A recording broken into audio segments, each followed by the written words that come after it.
today, this is my ride. This is Nixster's new 2004 Kawasaki 636 ZX6R. He's very kindly lent it to me for the next couple of days because the front tyre on the RR is quite low.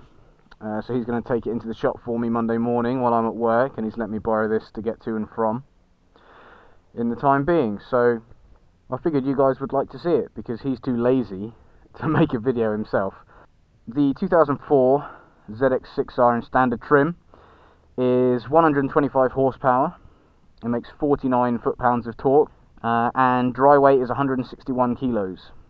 First impressions, visually, I love the colour, but the front end that doesn't quite do it for me. I don't think it's ugly, but I'm not like, you know, I'm not dripping from the crotch. So let's jump on. So my first impression, the RR just seems thinner. So I feel like this bike is quite wide. Whether or not it actually is, I don't know, but it feels wide. The seat is a lot more comfortable than the RR. It's a lot squishier, definitely much more comfortable. However, the seating position itself, when I'm riding along, I don't feel like I'm leant forward any further than normal. I feel like the position I'm in is the same, but the seat on this is kind of tilted forward. So, like on the RR, I choose to be sat up against the tank. This, I don't really have a choice. I'm kind of slid towards it. On the RR, if I want, I can shuffle back and stay there. Not a bad view, is it, guys, really? It's like some of my favourite things in the world there. You've got a nice bit of geology, beautiful clear ocean, and some rape. Anyway, back to the bike.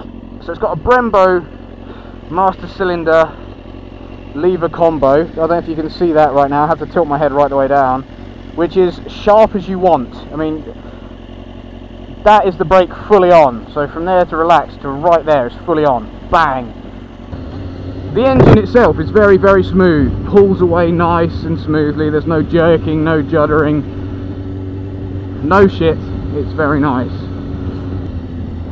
One of the biggest differences that I noticed, and I noticed it straight away, is I'm assuming it's because of the fairings, possibly the rake on the front end, but the turn-in on this bike is vastly different to the RR, vastly different. So from being straight up like this, say 0 degrees, the first 30 degrees or so, maybe 40, whatever, in either direction on this bike, let's say requires 100% effort. Okay, so the amount of strength you put into leaning the bike over, let's call that 100%. Okay, so for the first 30 or 40 degrees you're putting in 100%. And then as soon as you hit that 30 or 40 degrees, wherever it is, this bike all of a sudden becomes extremely light. I'm assuming when the weight passes the balance point to the side. And I really was not expecting that, and it unsettled me quite a lot.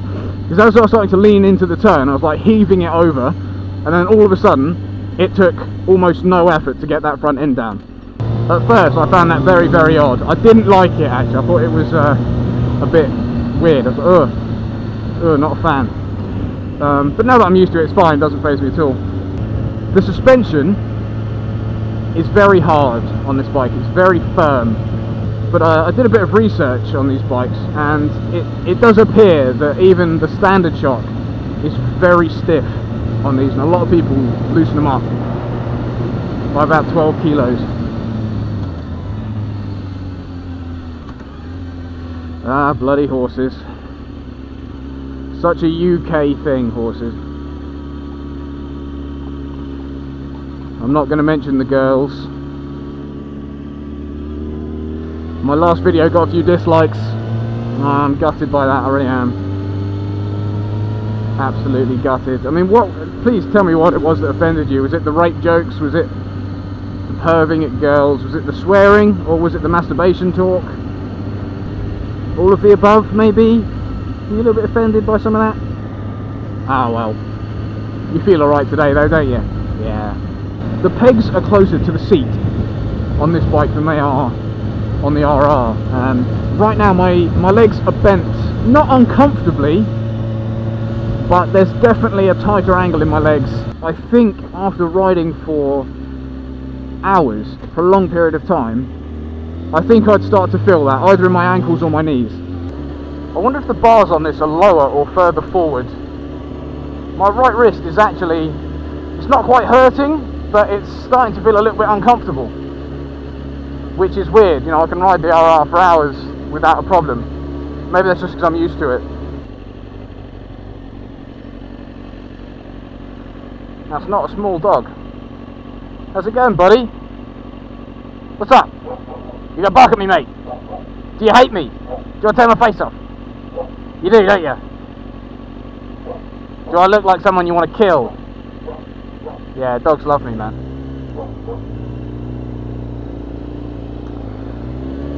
Admittedly, I'm not a dog person, I'm a cat person.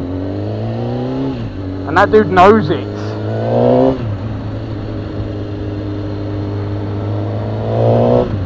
Get a nice, deep, angry, throaty induction sound from this bike. Right. One thing that I hate, hello, is not having a fuel gauge.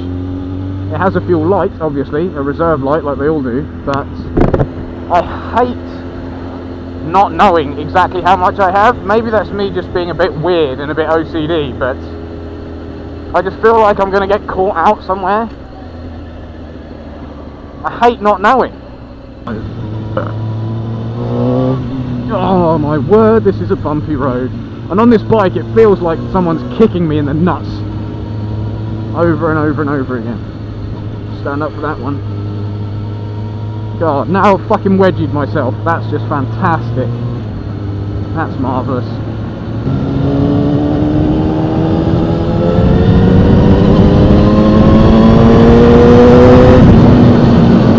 Yeah, about 8,500 RPM is when the cam kicks in. You can hear it. Nothing behind me.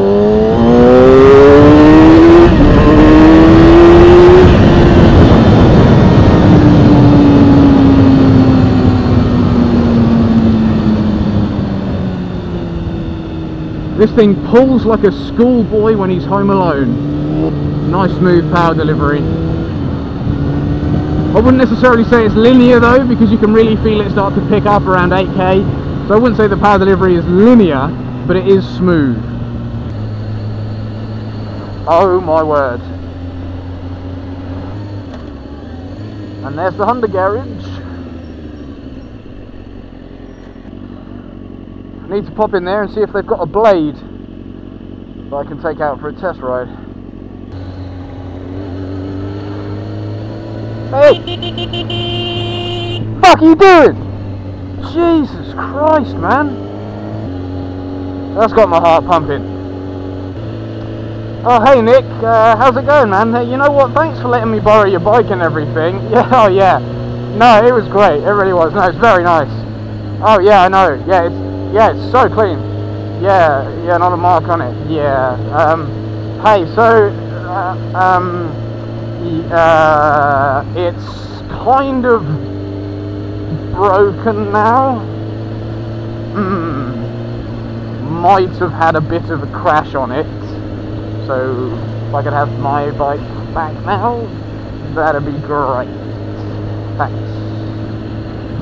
Ta-da! And that would be the voicemail that I left on his answer machine.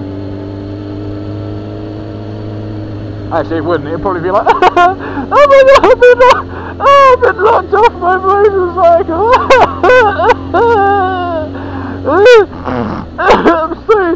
I'm so scared. It'd probably be more like that. Oh, this is painful. Ah, that was painful. That was more painful.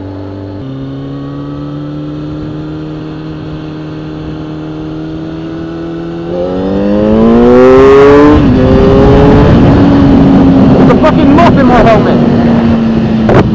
God damn.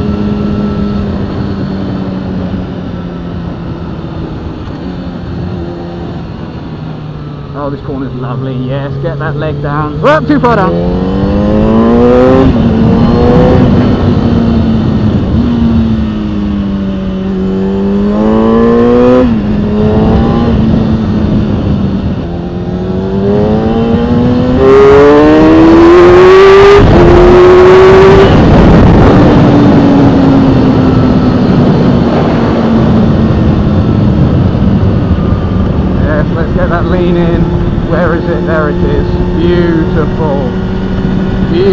Beautiful, beautiful. And a little bit more at the end.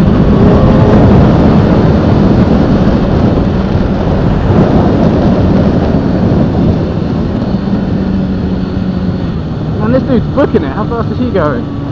He's doing about 40 miles an hour. Respect. Good on him for dominating the lane too. What? Mate, you're going quick enough. So how do I feel about the ZX6R as a whole? Well, I think it's a good bike. It's extremely capable, it's very fast. But, personally, and this is just my opinion, I don't particularly like the way they look. I don't think they're ugly, I just don't fall over myself in love with them when I see them. And that's reason enough for me not to buy a bike. I mean, bikes like this, you know, the Super Sport 600s, the litre bikes, they're also damn similar, really. That if you're confused about which one to buy the one that makes the hair on the back of your neck stand up. Buy the one that when you look at it, you have a raging erection. Buy the one that when you ride it, you feel like the biggest badass that's ever lived. Buy that one.